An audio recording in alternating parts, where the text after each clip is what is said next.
Հայկական ջազ 70-ը Հայաստանի Հանրապետության մշակույթի նախարարության աջակցությամբ ներկայացնում է 1937 թվական Իտալիայի Միլան քաղաքում տեղի ունեցավ սիրողական բոքսի 5-րդ չեմպիոնատը։ Ամերիկայի Միացյալ Նահանգների նախագահ Ֆրանկլին Ռուզվելտը ուժի մեջ մտցրեց մի օրենք, որով արգելվում էր զենք տեղափոխել Իսպանիա։ Օդաչու Վալերի Չկալովը, ստանալով Իոսիֆ Ստալինի համաձայնությունն առաջին անգամ կատարեց միջմայրցամաքային թռիչք Մոսկվա, Պետրապավլովսկ, Կամչատկայով։ 1937 թվականի ամռանը Տաջիկստանում բացվում է առաջին երաժշտական դպրոցը։ Իսկ այս ամենին զուգահեռ Հայաստանում սկիզբ էր առնում հայկական ջազը։ 1937 թվականին բացվեց հայկական ջազային առաջին նվագախումբը, որը ղեկավարեց դասական երաժշտության գիտակ թավջութակահար Արտեմի Այվազյանը։ Այվազյանը ծնվել էր Բաքվում երաժշտական քննադատի եւ դաշնակահարուհու ընտանիքում։ Սովորել Ալեքսանդր Սպենդարյանի դասարանում, ավարտել Մոսկվայի կոնսերվատորիան։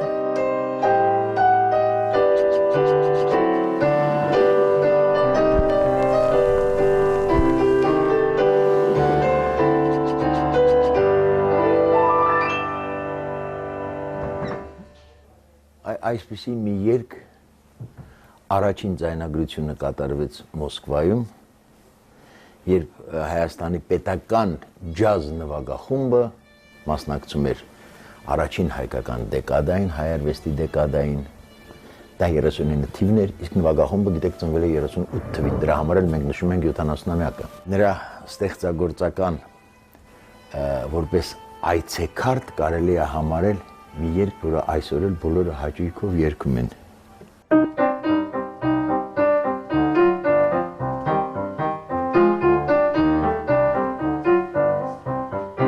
Ջան Երևան։ Սա սկզբից կատարում էր որպես կատակ քարյակներ եւ ինչ որ կատակ զրույցներ գնում էին Ջան Երևան եւ կրկներ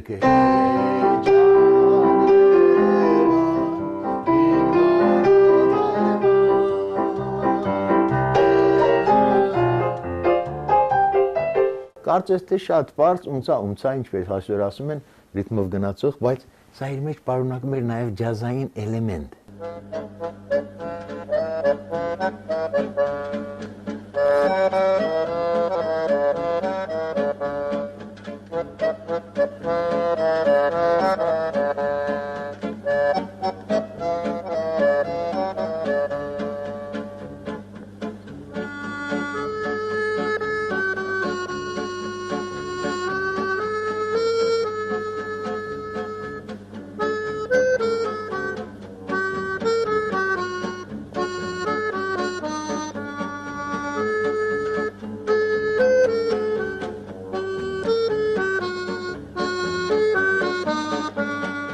Կոնստանտին Օրբելյանը հետագայում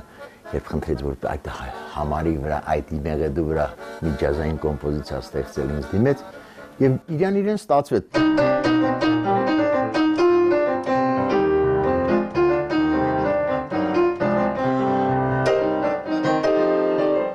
Դա մի խոսքով դժվար է այդ բոլոր դաշնամուրը վերարտադրել,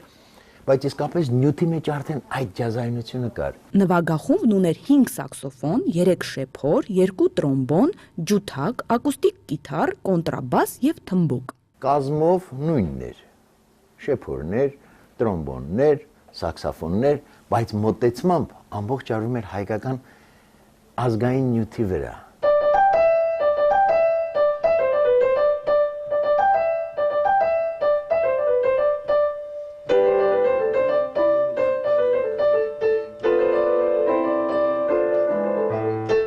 Այս երգը ամբողջ մի տեսարան էր դառնում եւ խաղարկվում էր, հետո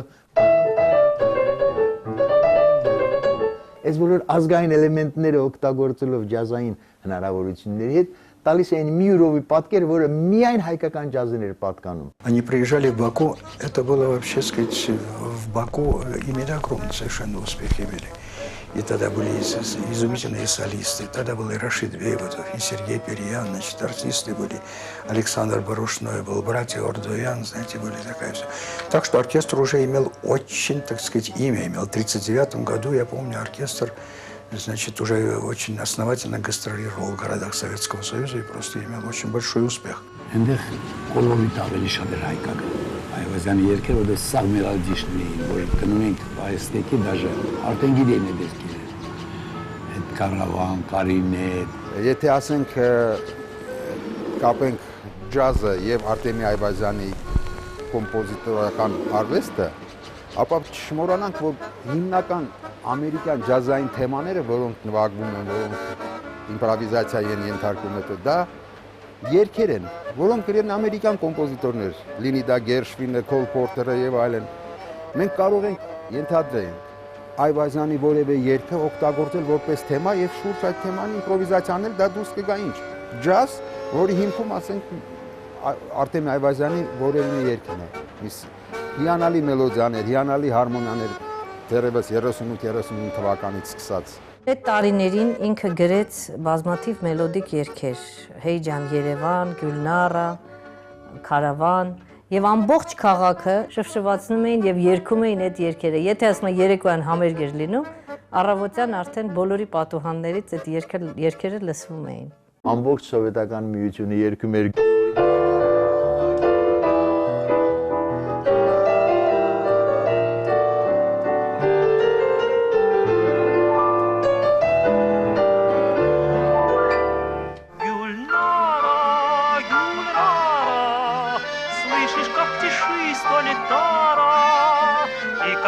Песня моя для тебя, про тебя мне шепчет ручей, о тебе поет соловей. Каждый вечер я встречи новой жду, ах, попал я, любимая, в беду. Պետական ջազային նվագախումբը շուրջ 18 տարի եղավ լավագույնը խորհրդային միությունում։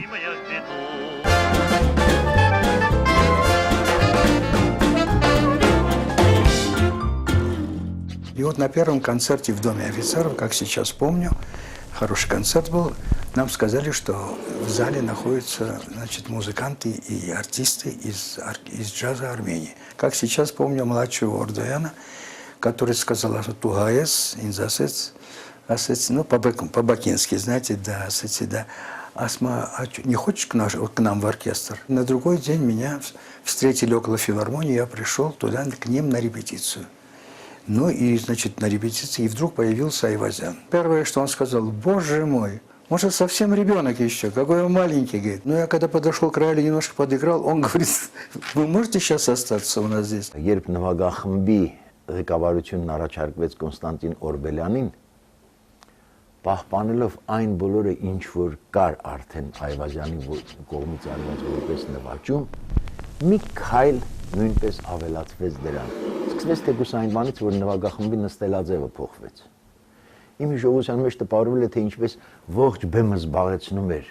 պետական ջազ նվագախումբը, 48 թվականից անվանվեց պետական էստրադային նվագախումբ, նստում էին այսպես մի գծով, այս կողմը սաքսոֆոնները, մեջտեղահարվածայինները, 3 ջութակ էր, այս կողմը արդեն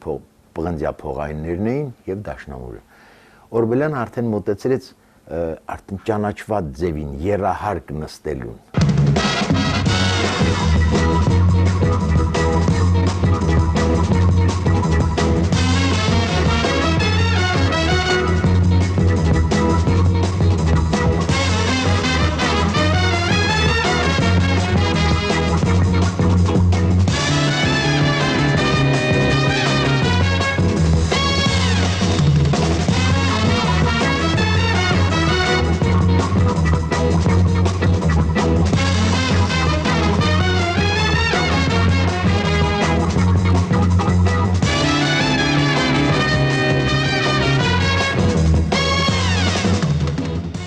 շեփորներ, տրոմբոններ, սաքսոֆոններ եւ այդ հնչողությանը համապատասխան գրվեց մի նոր հնչողություն ունեցող, որը կարելի ասել նոր շրջանի հայկական ջազային երաժշտության իսկապես քայլերքն էր, հենց այդպես էլ կոչվում էր, դա բացման համարն էր իր մոտ։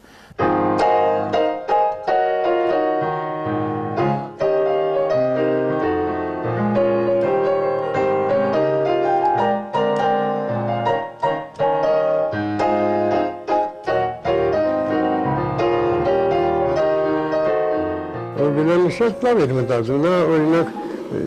մենակ Ղեկավար չէ, նաև դրամատուրգ էր, եթե կարելի է այսպես ասել, որովհետեւ ծրագիրը այնպես էր մշակում, որ կուլմինացիա ունենա, որ համենը պես կունենա։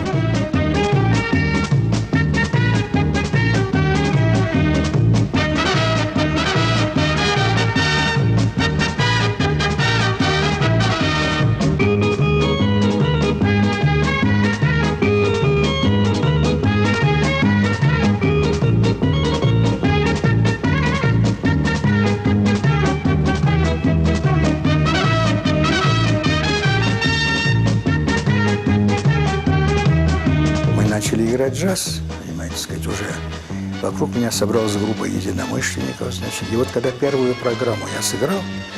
и был большой успех в зале, певец из Франции Жак Дувалян был, значит, Бела Дарбинян юная, наконец. 1973-ին Գերմանիայում մեր նվագախումբը 6 ժամ նվագեց Քյոլնի ամենահայտնի նվագախմբերից մեկի, ռադիոյի եւ հեռուստատեսության խմբի հետ։ Меня позвонили из Москвы, это 72-й год, и сказали, вы можете принять немцев, показаться, пожалуйста, мы готовы. Немцы приехали на репетицию, так сказать, мы их посадили в репетицию, поиграли на их, буквально через 5-8 минут они сказали, вот это то, что нам нужно.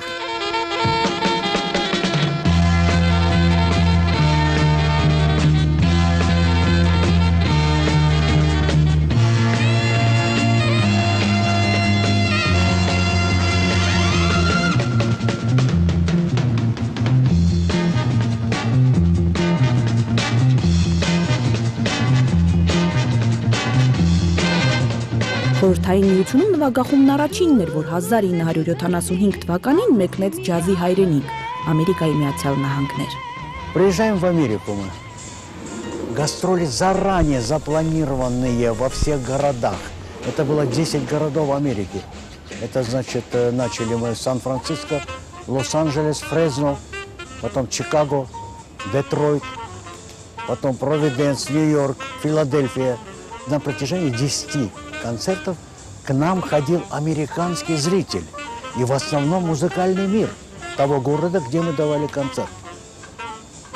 И для них это было удивление. От какой-то страны такой оркестр, который выступал на высшем уровне, в современном сегодня джазовом варианте.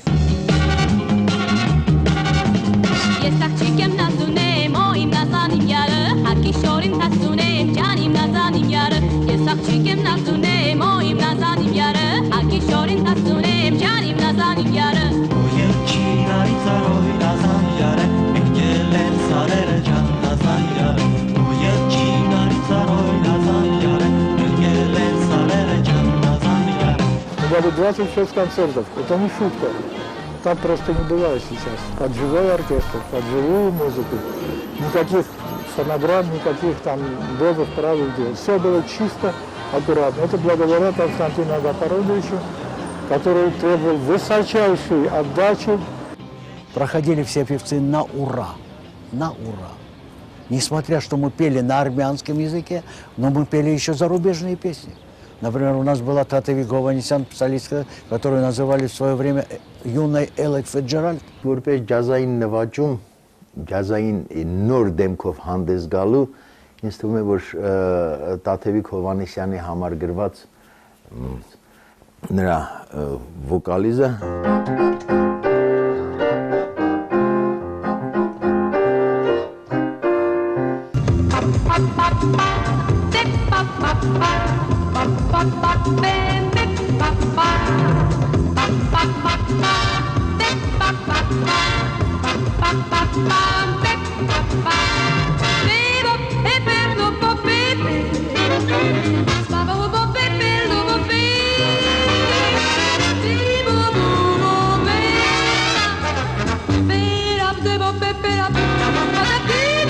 Гаянэ Оганесян, Надежда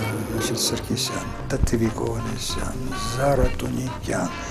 Лариса Долина. Первые выступления, одни из первых выступлений Аллы Пугачевой, Ирины Понаровской, Ирины Аллегровой, наконец. И многое Жан Татлян, Жак Дувалян, понимаете, Симон Терян, Эль Умасен, я мог бы много сейчас. Это все выходцы, это все, кого мы приметили, это все, кого мы пригласили.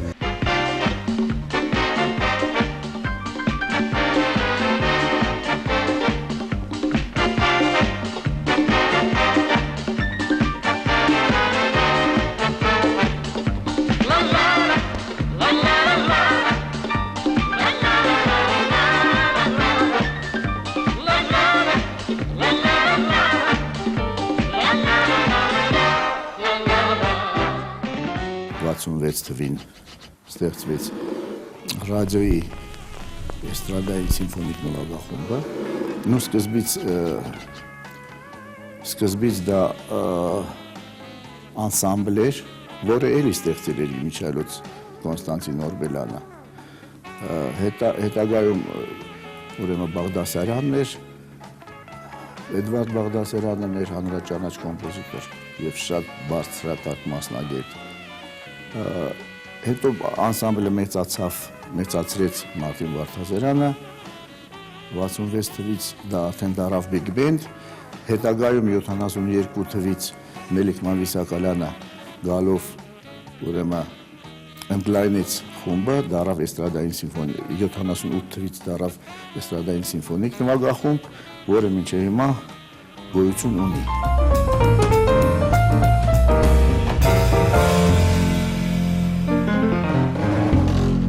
Այդ ժամանակաշրջանում ստեղծագործում էր նաև Արնո Բաբաջանյանը։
Իմ Երևան քո ամեն շենքի հետ ես իմ կյանքն եմ կապել արավետ Քեզ միշտ սիրել եմ իմ վարտագույն ընկեր Քեզ նոր ագրել եմ Քեզ միշտ կերգել Դու անհավար ույսի Դու Երևան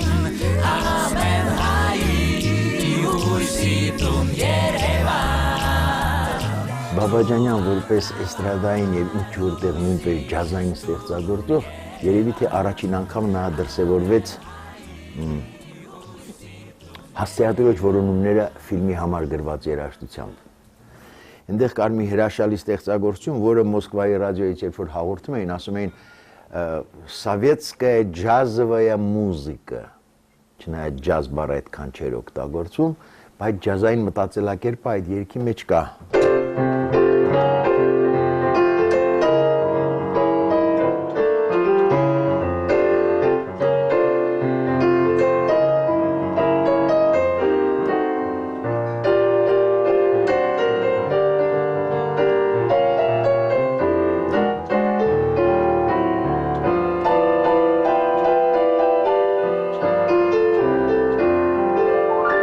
Հրաշալի մի սվինգային ստեղծագործություն ունի, որը կոչվում է Կարլովի վառի։ Ինչու, որովհետև դա գրվել էր ի նվեր չեխական մի հիանալի նվագախմբի, Կարլ Վլախի ղեկավարած նվագախմբին, եւ նրանք կատարում են այդ ինչն էր օգտագործել հայկական մեղեդի, որը նույնպես Արամ Խաչատրյանն էր օգտագործել իր բալետում։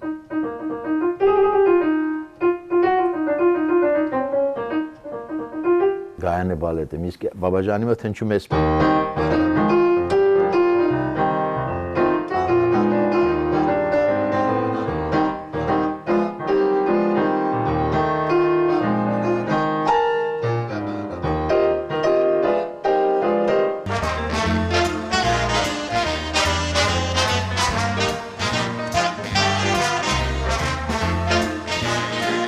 Ընդհանրապես Բաբաջանին հատուկ էր, եթե ինչ-որ մի նոր ռիթմ, ինչ-որ մի նոր ուղղություն, ինչ-որ մի նոր հնչողություն լինում էր, նա անպայման հայկական երաժշտության մեջ այդ օգտագործում էր։ Անշուշտ հնարավոր չէ պատկերացնել հայկական ջազային եւ էստրադային երաժշտությունն առանց Արնո Բաբաջանյանի։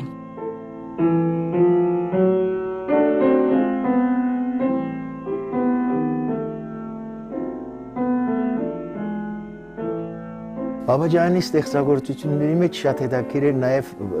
Եկեք Երևան, այդպիսի մի հատ պիես ուներ գրված նվագախմբի համար, լավն է բիբոփ ոճով արագ գնացող։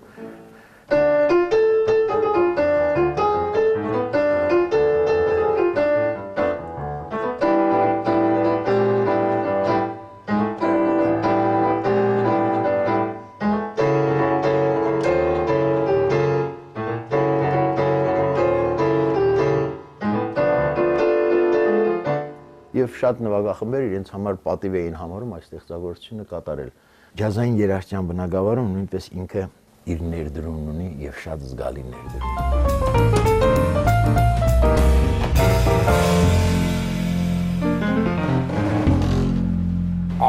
Մարտին Վարդազարյանին առաջի պրոֆեսիոնալ մայստրոն ա եղել, որը Մարտինը հիանալի, համ մեծ շատ շնորհքին կոմպոզիտոր է, համ սքանչելի անձնավորություն է, ես իրանից շատ բան եմ սովորել երաժշտության առումով։ Մարտին Վարդազարյանը ոչ թե միայն ջազ, նա մեծ երաժիշտ է, շատ։ Նա շատ լավ գիտի բիգ բենդը, չտեսնված գիտի Մարտինը բիգ բենդը։ Ես առաջի ամեն ինչը սովորել եմ իրան, ջայլ 20-21 տարեկան տղա է, որ նա ինձ վերցրեց ռադիոյի նվագախմբին։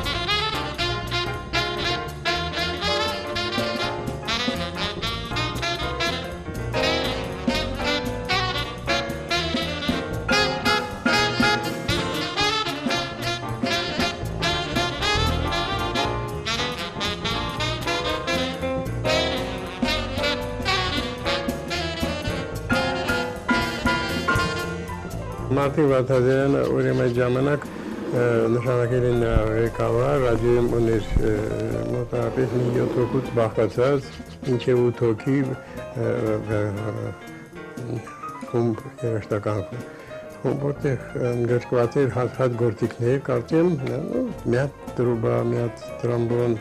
սաքսոֆոն։ Նվագախումբը փոքր չէր, բայց լրիվ բիգ չէր։ Այդ փոքր կազմով նվագների մենակատարների կազմով մի համար էլ զայնագրեցին, որը ես որպես թեմա գրել էի։ Եվ մինչև հիմա այդ համարը ցուցադրվում է երբեմն հեռուստատեսությամբ։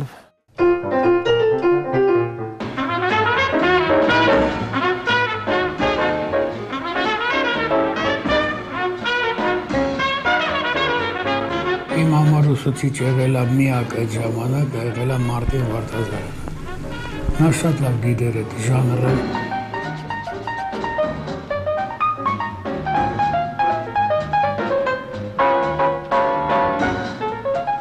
Վարդազարյանը ղեկավարել է բազմաթիվ նվագախմբեր՝ Մոսկվա կինոթատրոնի նվագախումբը, Երևան նախագիծը, Պետհամալսարանին կից նվագախումբը, Հայաստանի պետական ռադիոյի եւ հեռուստաընկերության էստրադային անսամբլը։ Ուսումնարանում սովորելու ժամանակ արդեն ջազային երաժշտության հետաքրքրությունը կար եւ ինչ-որ ձգողականություն մեզ իրար մոտեցրեց։ Այդ մարդու անունն է Ստեփան Շաքարյան։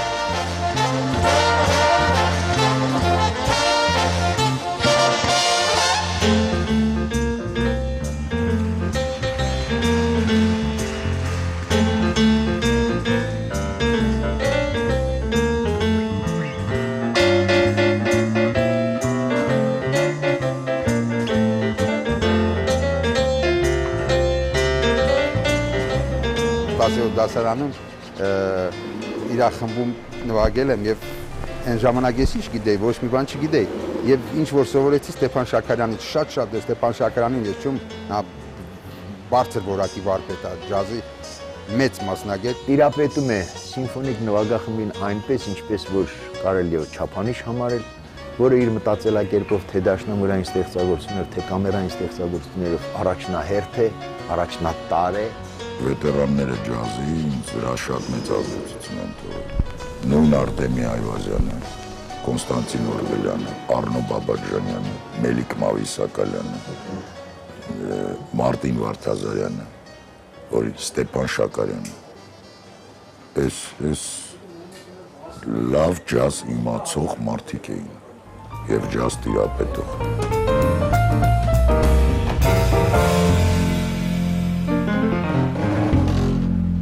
Հենց այդ նույն Բրյուսովի ինստիտուտում դաշնակահար էր Լևոն Մալխասյանը։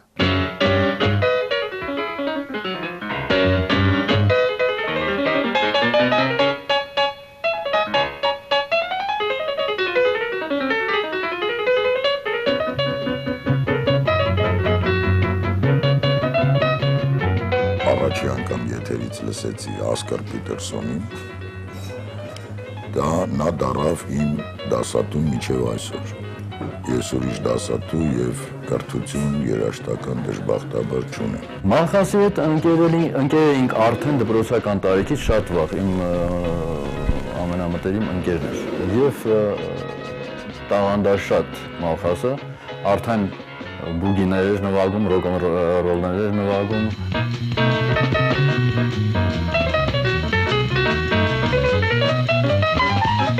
Ես իմացա, որ կա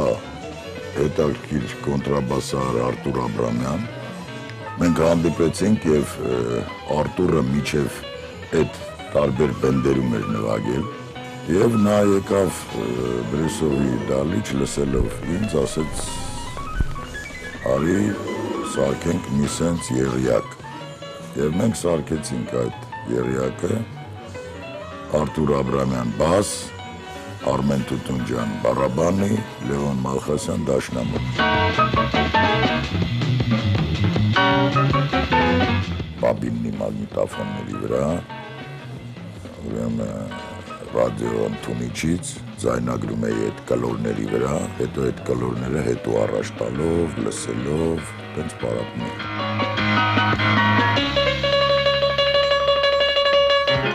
Եթե մարդիկ մտածելակերպով երաժշտության մեջ ոչ թե կյանքում ուրիշ բաներ հասկանում են, իրենք կարող են առանց խոսելու, առանց իրար նայելու, առանց բացատրելու նվագեն եւ արտահայտեն իրենց միտքը, հոգին, փոփոխվող, չկրկնվող, հետաքրքիր, բարդ, տարբեր խոչընդոտներով լի, այսպես մի բան է այդ ջազը։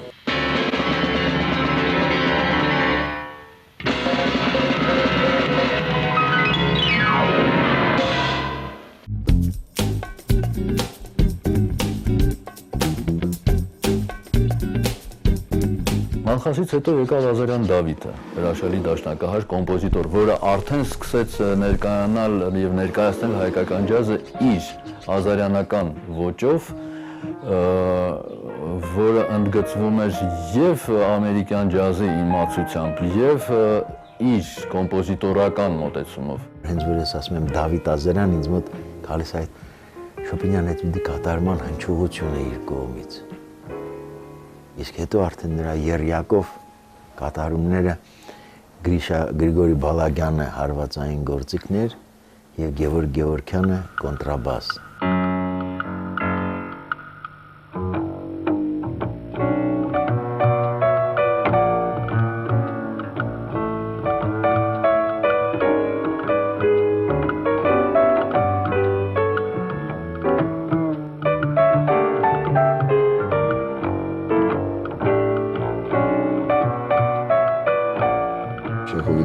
Երբ որ սովորում ենք, այն ժամանակվանից միասին նվագել ենք, շփվել ենք, ընկերություն ենք արել, շատ նվագել ենք միասին նույն խմբում, խումբ ենք ստեղծել տարբեր Գրիշա Բալագյանի հետ։ Շատ հոգեարազատ, շատ գեղեցիկ թեմաներ ունի ու ինչքան շատ ես նվագում, այնքան ավելի ես ուզում նվագել, անսպառ պոտենցիալ ունեցող թեմաներ ունի։ Именно в джазе так ярко проявляется то, что наиболее важно для меня, как в искусстве, так и в жизни. Это и пульсирующий нерв сегодняшней жизни, и глубина переживаемых состояний, и, наконец, благородство ощущений и эмоций. Их շատ ասելու բան ուներ երաժշտության մեջ, եւ не успел.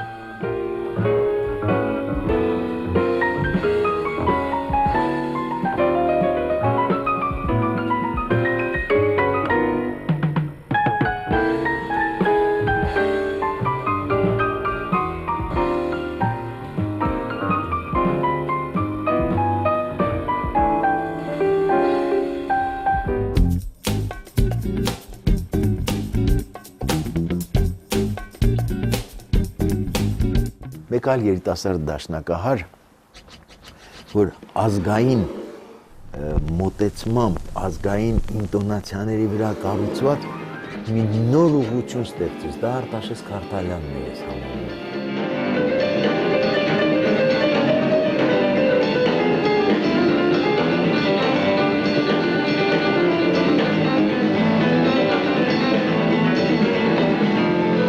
Տրիոն Արտաշես Քարթալյանի, որը առաջի խմբերից էր ջազային, կարծում որ թողարկեց մելոդիա ֆիրմայում ձայնապնակ 86 թվական, եթե չեմ սխալվում, ուղղակի էտալոն է, էլի, նման մոտեցման ու դե որ երկար տարիներ դեռ հուզի ունկնդրին։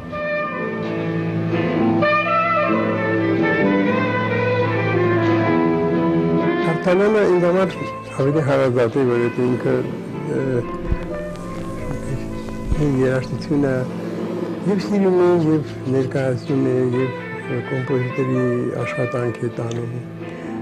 Խոսքով իսկական կոմպոզիտոր է Քարթալյանը, Արտաշես, երաժիշտ է։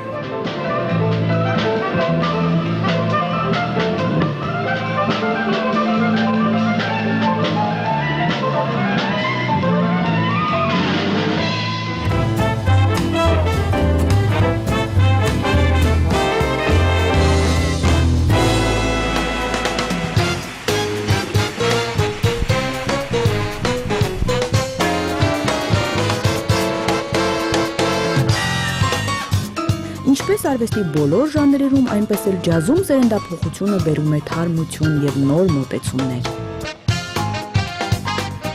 Если говорить о сегодняшнем дне джаза, о молодых музыкантах армянских, ну, молодых, относительно молодых и действительно молодых, то есть будем так говорить о среднем и молодом поколении армянского джаза, то тут есть конкретно имена, которые на сегодняшний день действительно олицетворяют, что ли, представляют армянскую джазовую сцену.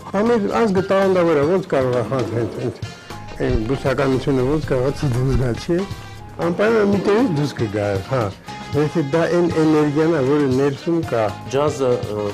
ազգություն չունի ըստ իս, ջազը միջազգային արվեստ է, երաժշտական լեզու է, երաժշտական միջազգային լեզու է, որը որ բնորոշ է ցանկացած ժողովուրդներին, ցանկացած պետություններում։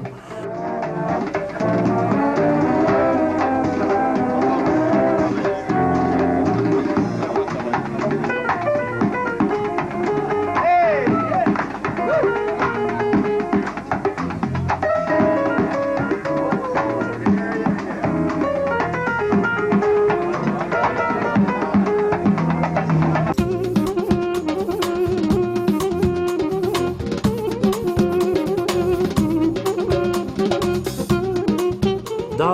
յուրահատուկ մի ապրիլաձև է, ջազմենական աշխարհ է, որտեղ որ ամեն ինչը սկսած շփման, մարդկային շփման ձևերից, վերջացած հումորով եւ այլն, շատ յուրահատուկ է եւ տիպիկ է ջազային երաժիշտների։ Ինչ է պետք որ միասին լինեն տաղանդ,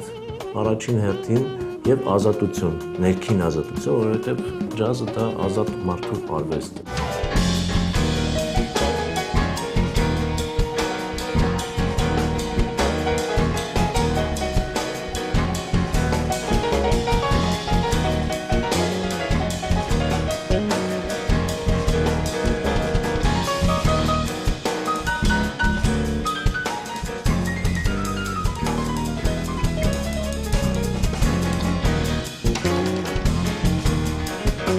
Сегодня в Армении, если взять сегодняшний день, очень интересное поколение.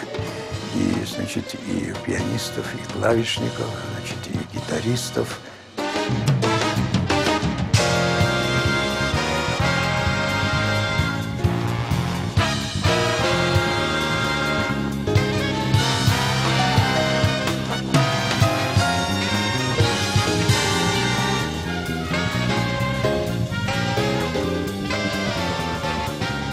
Արմեն Մարտիրոսյան, արվեստի վաստակավոր գործիչ, կոմպոզիտոր, որը թե փոքր կազմերում հանդես գալով սկզբնական շրջանում եւ թե արտասահմանում գործելով եւ մեծ փորձ ձեռք բերելով իր ընդունակությունները զարգացնելով այսօր հետաքրքրագույն պարտիտուրներ է ներկայացնում իր նվագախմբի կատարմամբ։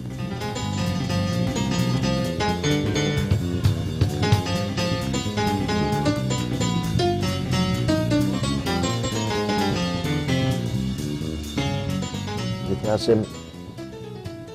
Պետյան ոչ ոք չի հասկանա ում մասին է խոսքը, չի։ Բայց եթե ասեմ Վահագն Հայրապետյան, բոլորը հասկանա, Վահագնիկը, իհարկե։ Նա իր դեռ փոքր ժամանակվանից հիշում եմ բլյուզի զգացողությունը, այսքան փոքր տղա արդեն ինչ-որ բլյուզային բան իմպրովիզացիաներ էր անում, բլյուզային էս հարմոնիաների վրա եւ երգելով եւ նվագելով։ Եվ հետո այդ բոլորը զարգացավ, ձևավորվեց եւ դարձավ այսօրվա Վահագն Հայրապետյանը։ Այ ինչի են ես բարձր գնահատում Վահագն Հայրապետյանին, որովհետեւ Վահագն Հայրապետյանը գիտի ամեն ինչ։ Ինքը այդ ամեն ինչ իմանալով եկավ հասավ իր այդ կատուներ խմբին, որտեղ ինքը արդեն կիրառում է հայկական երաժշտության էլեմենտները։ Հրաշալի խումբ է, որը այսօրվա ժամանակակից ջազային մտածելակերպի լավագույն նմուշն է։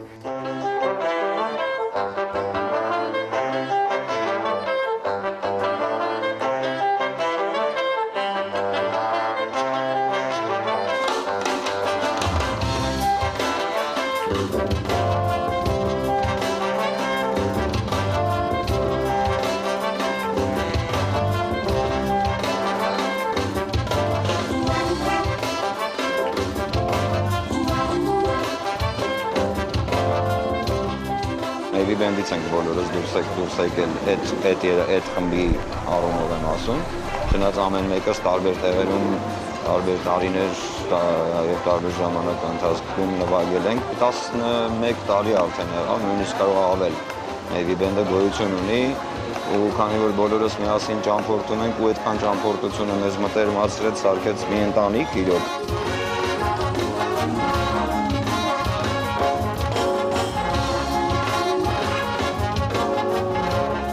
Абсолютно современный сегодняшний подход к использованию армянского мелоса, армянских ритмов в джазе.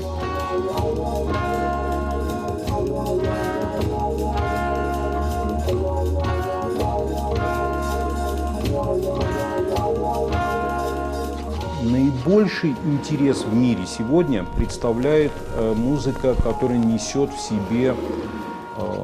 оттенки, что ли, несет в себе, имеет в себе традицию, национальную традицию.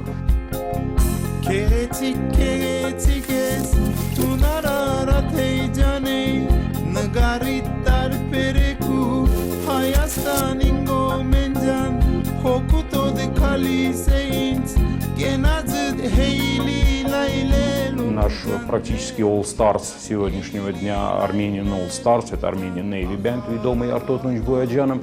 который добился огромного количества, очень больших успехов, большое количество призов международного уровня, коллектив, по которому сейчас узнают просто армянские современную армянскую музыку.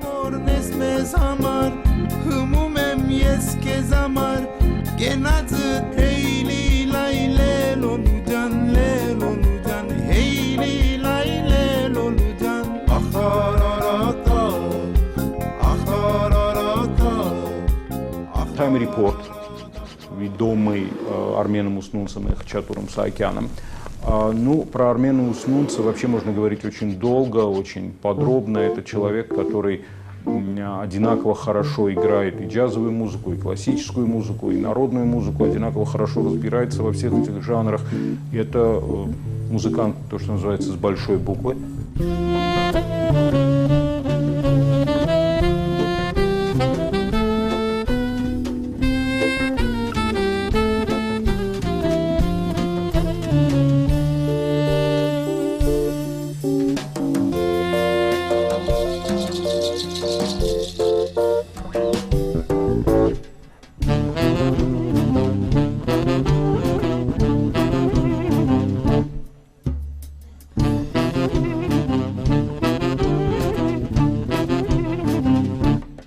Ջազային երաժշտության մեջ մեծ կենսական ուժ ունի։ Ես տենց եմ ընկալում եւ շատ նենց առողջ հիմնականում պոզիտիվ լիցք ունի իր մեջ, ջազային երաժշտություն եւ շատ անկեղծ է։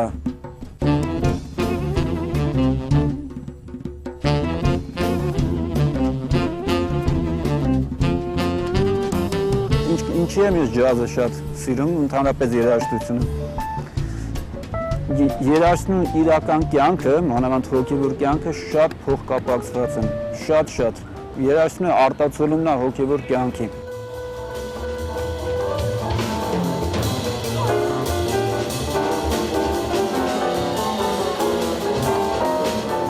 Наш контрабасист Никогоев Свартанян, фантастический музыкант, мировой уровень, никаких сомнений. Но это, на мой взгляд, люди, которые играют традиционный джаз.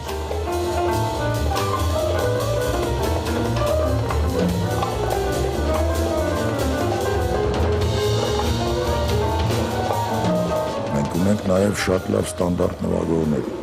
ամերիկյան, շատ լավ, բայց իրենց ձևի են նվագում։ Այդպես նվագում է հրաշալի Հայկ Շաքարյանը, Ստեփայ տղան։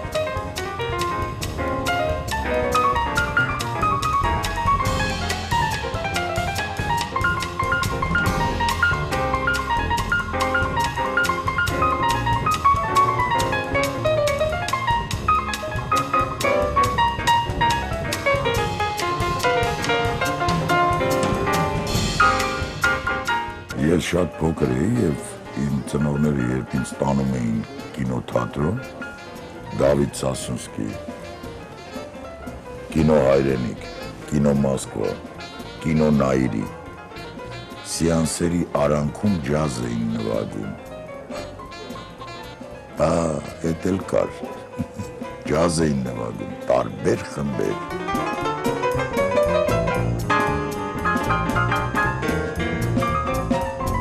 Այո, վստահ կարող ենք ասել, որ ջազային երաժշտությունը արգելված չէր սովետական Հայաստանում։ Ավելին, այն զարգանում էր ժամանակին համընթաց, իր շուրջը հավաքելով երաժշտական այդ ժանրի իրական սիրահարներին։ Օրինակ մենք համալսարանի նվագախմբով երբ որ Չեխոսլովակիայում ենք, այնտեղ զարմանք առաջացավ, որ Հայաստանից եկած ուսանողներ կարող են նվագել, այնտեղ Էլինգտոն էինք նվագում, այնտեղ Կամբեյսից էինք ինչ-որ բաներ նվագում, այնտեղ մեր գրասներից էինք նվագում, զարմանում էին, ասում էին Սովետական միությունում ջազն արգելված, ասում էին, ձեզ ապացույց, որ խոսքը մի բան է, իսկ իրականությունը այլ բան է։ Այնպես որ ես նորից եմ ասում, Հայաստանում ջազը երբեք արգելված չի եղել։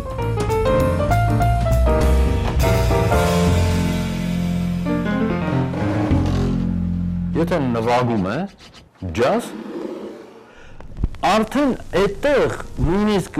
եթե չնչի միկրոսկոպիկ տալ կա իր ազգային պատկանելիության, ուրեմն մենք կարող ենք ասել, որ կա հայկական ջազ։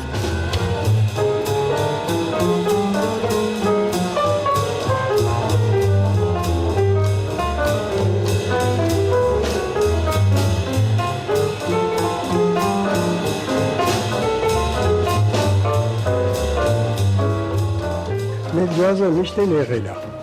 Ունենք 1000 տարի, 2000 տարի, չգիտեմ քանի հազար տարի միշտ էլ եղել է։ Որ դեսենք մեր դրամչիների ոնց են նրանք նվագում, ջազը, նրանք ոչ մի հարցում իրենց ռիթմերի խառնվածքով չեն զիջում Ամերիկայի այդ հարվածայիններին, չէ։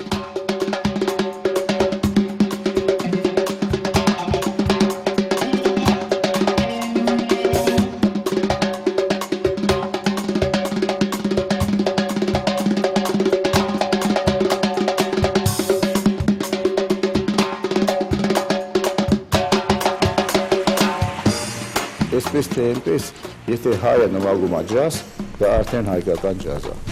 Որտեղ դա ինչ-որ մի բանով, դա հոգու ինչ-որ երանգներ են, որոնք մտնում են այդ երաժշտության մեջ,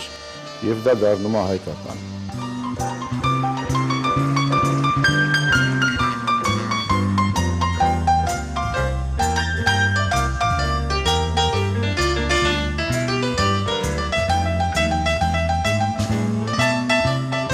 Ապելսինը,